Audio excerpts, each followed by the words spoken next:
Lep pozdrav vsem skupaj in pa hvala za udeležbo.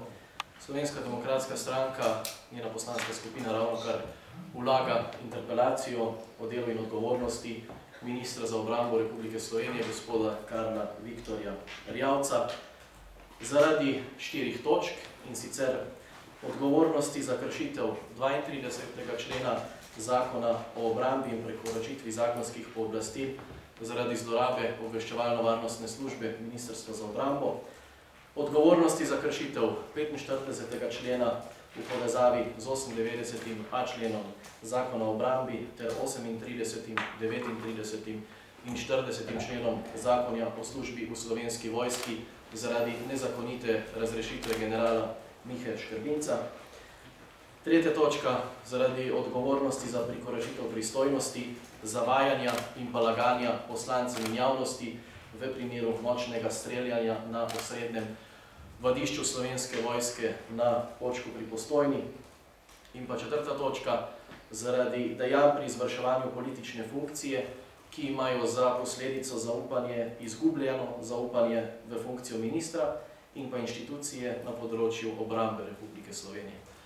Kar se tiče prve točke, obrazložitev, glede tega, da je minister kršil 32. člen Zakona o obrambi, je zadeva sledeča. Časopis Delo je najprej poročal o članku z naslovom Kam je izginila načelnica generalštaba. 5 dni zatem je Požar Report poročal, da se je načelnica generalštaba Slovenske vojske, generalinja Alenka Ermenc, zlomila in da je v psihiatrični bolnišnici Ljubljana Polje. 1. aprila je potekal postroj poveljstva sil na Vrhniki, predtem 28. marca še kolegi poveljnika poveljstva sil generala Mihe Škrbinca. 3. aprila je obveščevalna varnostna služba vdrla v poveljstvo sil in pričela z zasliševanjem poveljnika poveljstva sil in pa tudi pripadnic in pripadnikov Slovenske vojske. Na podlagi tega vsega in še drugih stvari je bil 5. aprila general Miha Škrbinc razrešen z funkcije poveljnika poveljstva sil. Zaradi različnih informacij, ki smo jih dobili člani Komisije za nadzor obveščevalnih in varnostnih služb, smo se odločili, da na obrambno-varnostni službi Ministrstva za obrambo opravimo nenapovedan nadzor. Takrat smo skupino sestavljali jaz, magister Matej Tonin, Matjaž Nemec in pa gospa Jerca Korče. Obveščevalno-varnostna služba, direktor njen nam je povedal, da je OVS pričela z aktivnostjo na podlagi ustnega naročila ministra, direktor je pa potem naprej ustno naročil, kaj naj obveščevalna služba naredi. Pri tem se je skliceval na prvo alinejo 2. odstavka 32. člena Zakona o obrambi, ki pravi, da so naloge naslednje: odkrivanje, preiskovanje in preprečevanje ogrožanja varnosti določenih oseb, delovnih mest, objektov in okolišev, ki jih uporablja ministrstvo in Slovenska vojska v državi ali zunaj nje, ter podatkov o razvoju ali proizvodnji določenega vojaškega orožja ali opreme. S tem je minister in pa tudi direktor obveščevalno-varnostne službe Dejan Matijevič sta kršila zakon, kajti na podlagi te alineje varnostniki obveščevalno-varnostne službe ne morejo izvajati takšnih nalog, kot so jih izvajali. Minister zavaja, ko govori, da so govorice ogrožale varnost načelnice generalštaba. Govorice o komerkoli, govorice v tem primeru o stanju, o zdravstvenem stanju načelnice generalštaba ne ogrožajo ne mesta načelnika generalštaba, ki je zagotovljeno po Zakonu o obrambi, še manj pa govorice ogrožajo samo načelnico generalštaba. Predstavljajte si, da nek minister govori nekaj o predsedniku vlade in predsednik vlade na podlagi tega direktorju SOVE govori, da naj odre na ministrstvo s svojimi agenti in zaslišuje sodelavce in pa podrejene ministra, kaj je minister, ki je podrejen predsedniku vlade, o njem govoril. Kaj takega se ni posluševala niti bivša Jugoslavija, svojo službo državne varnosti. Direktor je dejal, da so varnostniki delovali tudi na podlagi 34. člena Zakona o nalogah in pooblastilih policije. Ta jasno določa naslednje. Sodelovanje osebe pri zbiranju obvestil je prostovoljno. Oseba ima pravico do anonimnosti, razen če zakon, ki ureja kazenski postopek, in zakon, ki ureja postopke v prekrških, ne urejata drugače. Ko sem direktorja takrat vprašal, ali ste pripadnice in pripadnike Slovenske vojske obvestili, da je sodelovanje prostovoljno, da imajo pravico do anonimnosti, da imajo pravico tudi do zagovornika, je rekel, ne, tega nismo storili. Gre torej tudi za kršenje 34. člena Zakona o nalogah in pooblastilih policiji. Če bi želeli pravilno zadevo izvesti, bi zadeva potekala nekako tako. Načelnica generalštaba Slovenske vojske bi morala podati kazensko ovadbo proti neznanemu storilcu zaradi obrekovanja.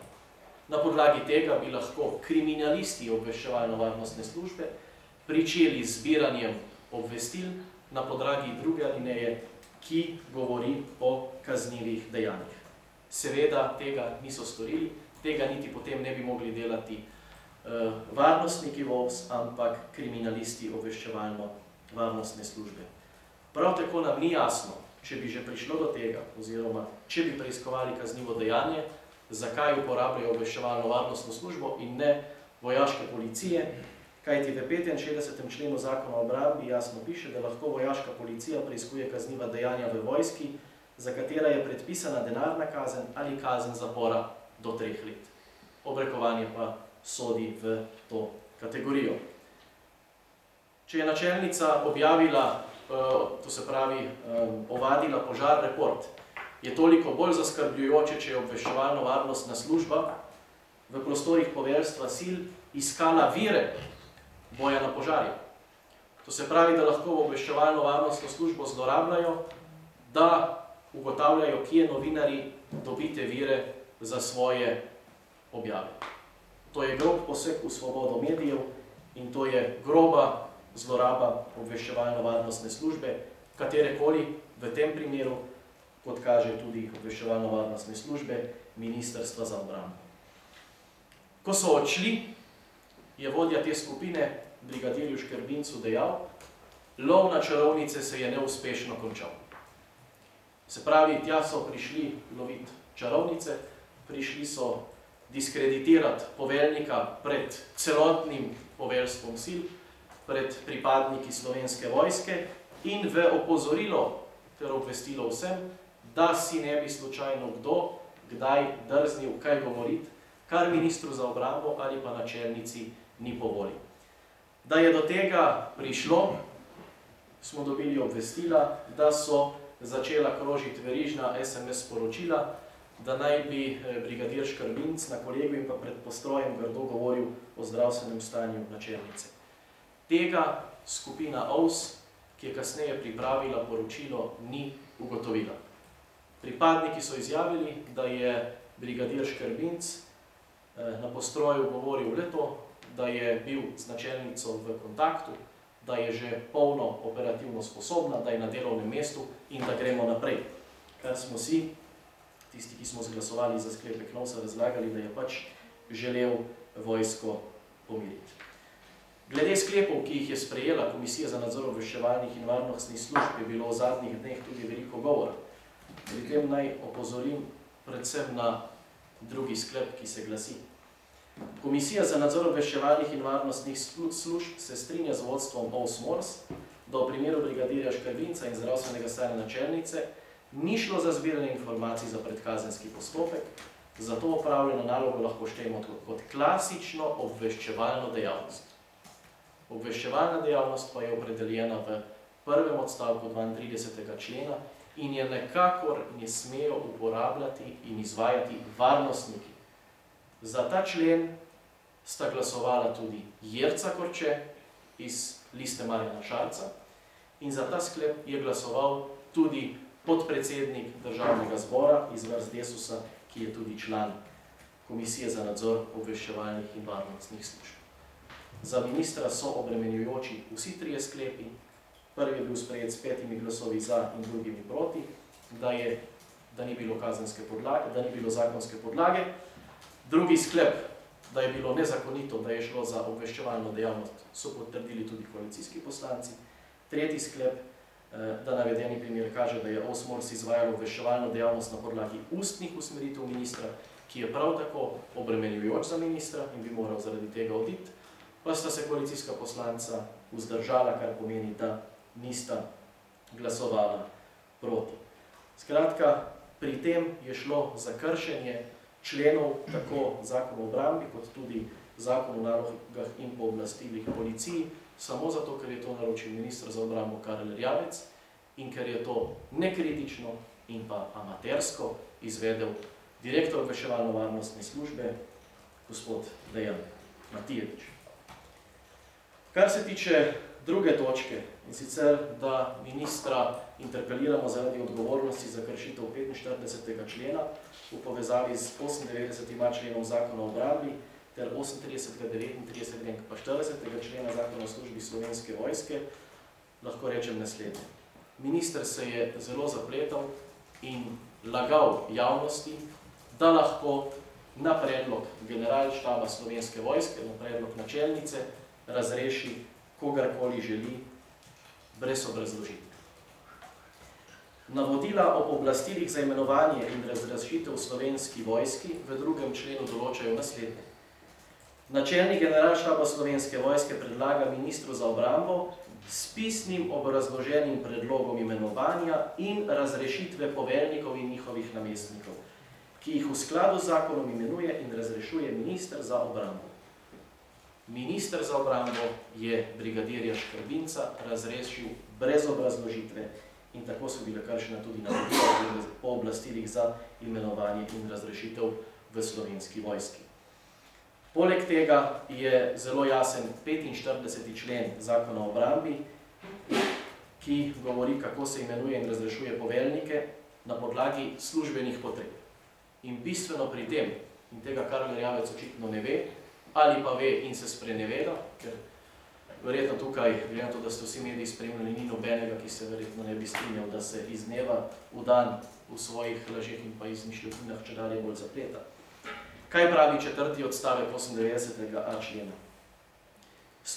Za službene potrebe se šteje popolnitev ali dopolnitev formacijskih dolžnosti, za katere je popolnitev predvidena z organizacijskim ukazom, oziroma ki je potrebno za delo poveljstva ali enote, popolnitev formacijskih dolžnosti, ki so nepopolnjene, pa je njihova popolnitev predvidena s pripadniki stalne sestave, in pa popolnitev formacijskih dolžnosti, s katerimi se vzpostavlja neprekinjena linija polnjevanja.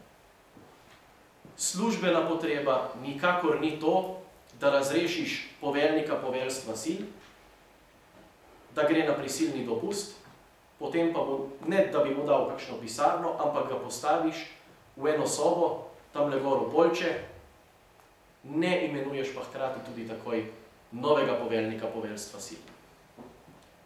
Brigadir Škrbinc bi bil lahko razrešen izključno zaradi službenih potreb, pa temu ni bilo tako. Če bi temu bilo tako, bi bil brigadir Škrbinc takoj imenovan na drugo formacijo, na drugo pozicijo, hkrati pa bi tudi imenovali novega poveljnika poveljstva sil. Ker se to ni zgodilo, je minister za obrambo kršil 45. člen Zakona o obrambi v povezavi tudi z 98. členom. Da ne govorim o tem, da brigadir Škrbinc niti ni dobil v zakonskem roku določenega odgovora, da je podal pritožbo, da so se sprenevedali celo, da nobenega odgovora, da nobene pritožbe niso dobili in tako naprej, in so bili kršeni tudi 38., 39. in pa 40. člen Zakona o službi v Slovenski vojski. Kar se tiče tretje točke, odgovornost za prekoračitev pristojnosti za varje in laganje v primeru nočnega streljanja na Počku, novinarji in pa predstavnike medijev največ veste sami. Minister se je iz dneva v dan zapletal, zavajal in pa lagal javnosti o razlogih za odstavitev načelnika generalštaba poveljnika poveljstva sil Slovenske vojske. Najprej je govoril, da je razlog za to govorjenje o zdravstvenem stanju načelnice, ker je OVS na podlagi poročila, ki mu ga je poslal, in tudi to je pomembno, minister Erjavec vam je lagal, ko je dejal, da poročila OVS ni prejel. Poročilo OVS je bilo zaključeno 12. aprila in mu tudi poslano. In direktor je to potrdil in podpisal zapisnik, kjer to piše. Minister za obrambo vam je večkrat lagal, ko je dejal, da nobenega poročila obveščevalno-varnostne službe nima. In ko je videl, da pač iz te moke ne bo kruha, je začel govoriti, da je razlog nočno streljanje na Počku. Kam pa pridemo, če Slovenska vojska mene ne uboga? Kam pa pridemo, če Slovenska vojska ne uboga ministra Erjavca? Pa kaj je to? Vojska Desusa? Je to mogoče vojska osebna Karla Erjavca? Noben minister, ne leve, ne desne, ne bilo katere vlade, nima pravice poveljevati vojske. Minister poveljuje vojsko mogoče v Severni Koreji. V Demokratični republiki Sloveniji ne sme in ne more in je nezakonito in bi zaradi tega mora voditi. No in sedaj slišimo potem še tretjo varianto, da je razrešil brigadirja Škrbinca zaradi zahteve načelnice, to je bil že tretji razlog. Zdaj pa slišimo, da je premierju Šarcu poslal poročilo, ki je zaupne narave, kjer je navedel razloge za razrešitev Škrbinca. Zdaj imamo pa že četrto opcijo. Spravi, v 2 dneh oziroma 3 tednih je minister 4-krat spremenil razloge, zakaj je razrešil na nezakonit način poveljnika poveljstva sil, brigadirja Miho Škrbinca. Zadeva se je odvijala na ta način, da je bil poveljnik poveljstva sil razrešen 5. aprila. Predtem je še poročal predsedniku Pahorju, da kakšno je stanje v Slovenski vojski oziroma letno poročilo o pripravljenosti. Potem pa ga je načelnica poklicala, da bo razrešen in v nočnih urah mu je vojaška policija, patrulja na njegov dom pripeljala odredbo, s katero ga je minister razrešil s funkcije. Kot da bi bili v nekih drugih časih, ko so tajne politične policije komunističnih držav po noči trkale na vrata in prinašale papirje in pa odredbe o takšnih ali drugačnih likvidacijah. Kar se tiče streljanja na Počku. Osnova za streljanje na Počku je dogovor med občino Postojna in pa Ministrstvom za obrambo. V tem dogovoru jasno piše, da se lahko do 23. ure zvečer strelja samo junija, julija, avgusta in pa septembra. Vse ostale mesece pa se lahko strelja tudi po tej uri, predvsem pa se lahko strelja največ do 10 dni. Minister Erjavec je dejal, to ni bilo skladu z mojimi usmeritvami. Ministra sprašujem, kako je njegove usmeritve podal. Kje so pisne usmeritve? Ne more minister iti v menzo na kosilo z načelnico, ne more iti na kavo z načelnico in ji reči, ti posluši, po 11. uri prosim, ne več streljati. Na tak način vojska ne more funkcionirati. Minister bi mogel pisno predati usmeritev generalštabu Slovenske vojske, načelnica pa bi morala potem pisno izdati ukaz poveljniku poveljstva sil, brigadirju Mihi Škrbincu, da ne sme po 23. uri zvečer streljati. In da bo mera polna, je Karel Erjavec govoril, da o streljanju ni vedel. PR Ministrstva za obrambo in pa Slovenske vojske so medije obvestili, da bo 25., 26. in 27. marca potekalo nočno streljanje na Počku do 3. ure zjutraj, 28. pa do polnoči. Skratka, javnost je bila obveščena, mediji ste bili obveščeni, vsi so bili obveščeni, minister za obrambo je dejal, jaz za to streljanje nisem vedel.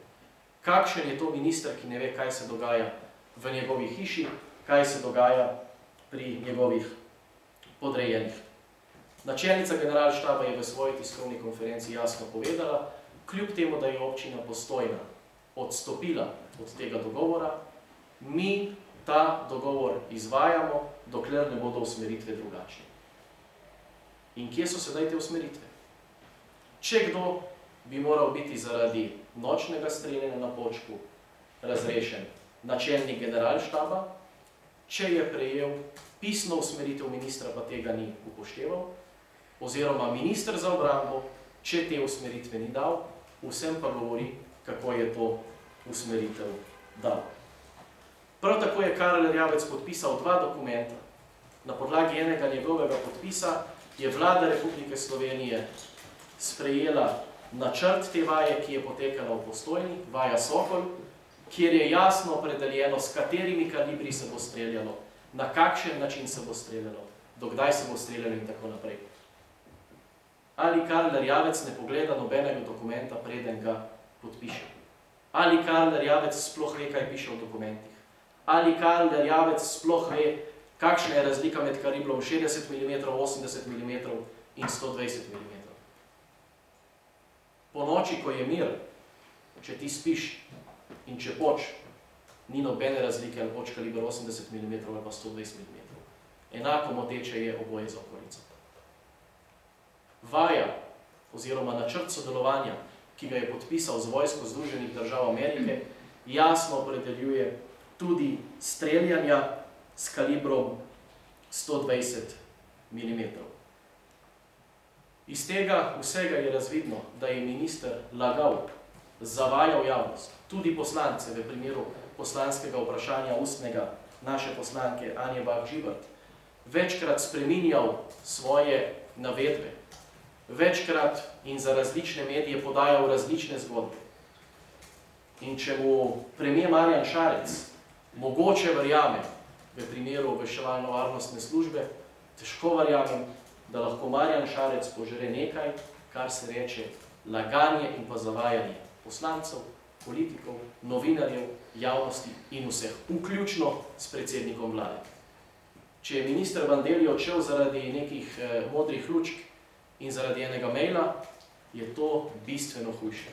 Zloraba obveščevalne službe, širjenje lažnih govoric, laganje vsem po spisku, nezakonita razrešitev poveljnika, poveljstva sil in pa 4. točka, pri kateri se tudi želim ustaviti, in to pa je, da predlagamo interpelacijo zaradi dejanj pri izvrševanju politične funkcije, ki imajo za posledico izgubljeno zaupanje v funkcijo ministra in inštitucije na področju obrambe Republike Slovenije. Z nastopom ministra za obrambo Karla Erjavca se razkroj Slovenske vojske pospešeno nadaljuje in žalostjo lahko ugotavljam, kakršen minister, takšna tudi načelnica, oziroma če minister laže, laže tudi načelnica. Na moje vprašanje včeraj na odboru za obrambo pod točko pobude in vprašanja sem načelnico generalštaba vprašal, kakšne so številke odhodov iz Slovenske vojske in načelnica mi ni dala pravih podatkov, pač vam je dala lažne podatke. Načelnica mi je dala drugačne podatke, kot jih je dala medijem in o katerih je, mislim, da Delo poročalo, da je v prvih 3 mesecih odšlo iz Slovenske vojske 78 vojakov, načelnica jih je naštela približno 60. O tem sem bil takoj obveščen, vendar sem počakal, da vam to povem danes. Kljub temu, da vojaki odhajajo, minister za obrambo ne načrtuje ukrepov, kako pridobiti nove, pač pa se je odločil, da bo napisal belo knjigo o obrambi, kjer bo nivo Slovenske vojske iz ciljne stalne sestave 8000 pripadnikov spustil na med 5 in pa 6000. Naslednje leto želi imeti pozitivno oceno Slovenske vojske, ne na način, da bi imeli več vojakov, več opreme, več streliva, ampak na način, da bo znižal normative.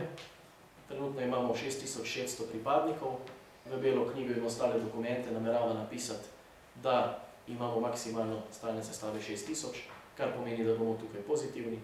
Prav tako bo spremenil nekatere dokumente in dela na tem, da se bo kupovalo manj opreme.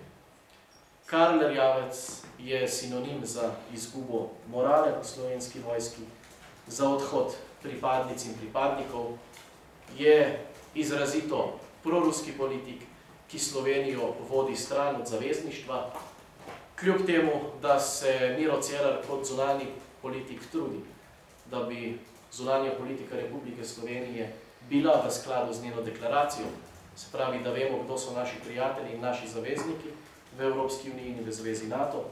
Karl Erjavec dela vse, da ne bi izpolnil zavez in obljub, ki sta jih zaveznikom dala Alenka Bratušek in pa Miro Cerar, ko sta bila predsednika vlade. In če bi Slovenija še lahko imela nekaj kredibilnosti, je Karl Erjavec vso kredibilnost zapravil s tem, ko je prekinil nakup 8x8 kolesnikov tipa Boxer. Vlada Mira Cerarja se je odločila za ta projekt, zavezniki so ta projekt pozdravili, Karl Erjavec pa ga je, očitno zaradi navodila iz Moskve, verjetno preko ruskega veleposlanika v Sloveniji, ki ga je pred volitvami krčevito podpiral, ustavil. Naša kredibilnost pada, vojaške vaje, nekatere naj bi bile strani Američanov že odpovedane.